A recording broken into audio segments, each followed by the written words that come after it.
So money doesn't bring you happiness. It's never made me happy. I don't measure happy. What do you measure? I measure accomplishments. I measure targets. I measure, who I'm helping, things that I can actually physically measure. The reality is most of us don't dream big. You got the mindset. Are you looking? Are you paying attention? You can do it, bro. You got to give something up. It's not you have to add something. You always have to give something up, really. I've never been able to go from here to there and not give up something. They got me here. If you're going to go from zero to a millionaire, when you get to a millionaire, if you want to go to the next level, you want to go to 10 million, you will have to give up the millionaire life. And that's why I said I got to hold myself accountable to the goal. If I'm going to have to keep reselling myself on this goal. If people want to create wealth for themselves, it's not just money, it's people. Not how much money I have. I mean, we all know about the wealthy person that has no friends. He's on a yacht by himself. And that's not wealth, right? It's just a bunch of money and material collections. To me, there's no way to create real wealth by just going inside and I got to add people. How do you get people to know who you are? I say almost yes to almost everything. Why do you say yes there? Because it connects me to another person. I need people to get to know who I am. I'm going to become somebody. I want to contribute more. I don't think about I want to be more happy. I'm not thinking about the joy. I'm not thinking about contentment. I'm thinking about action. I want the action. I want the grind. I want the possibility. I want legacy. I'm trying to figure out how to extend 100 years. How could Grant Cardone still be relevant in 21, 23? Do I want more happiness? Do I want more time? That's what I want. And I want more health. With time and health bringing more happiness. As long as I have people around me that I want to be around.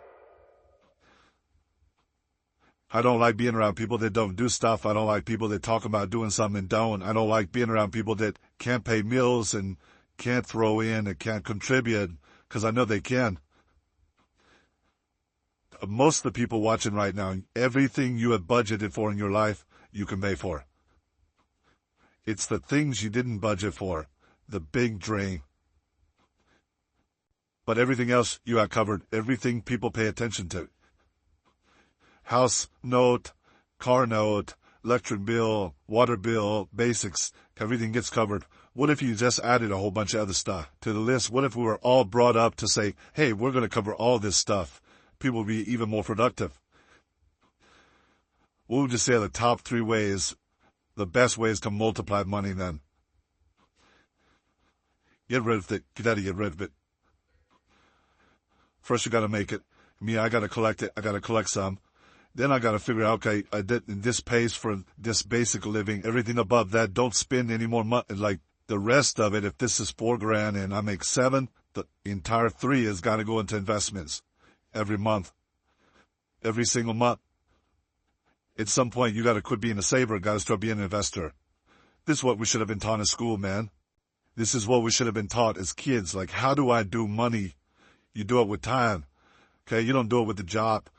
You're not going to get $823,000 a year at a job. There's no job that's going to hire you and pay you $823 without you having to go back to college and spend time and invest money. It just doesn't work like that. What do you think people in the middle class are doing that they should shift in their mindset in order to start getting out of that? Well, you don't borrow money to go to college. Why would you trade 5 or 6 or 7 years of the income? Time is money.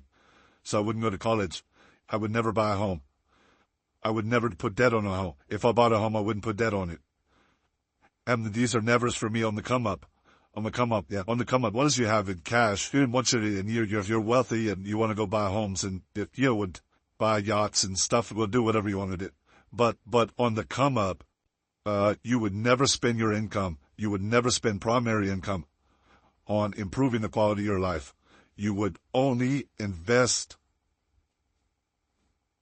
And that's what I'm trying to teach my kids. Like Sabrina's, I let her pay all the bills. I've been doing this since she was probably 6. You pay the bill. We don't give them an allowance. I don't think any kid should be given an allowance. Interesting. Why not? If they want money, they become an employee of the company. They work for the company. We give them a series of things to do. We pay them once a year. Okay? We give them a big check at the beginning of the year. That money goes into Cardone Capital. Wow. And they live off the distributions. Come on. Sometimes they'll get a bonus for doing extra stuff, but they don't get the money. They never get the money. It's invested, and they get that money is invested. They get the distributions.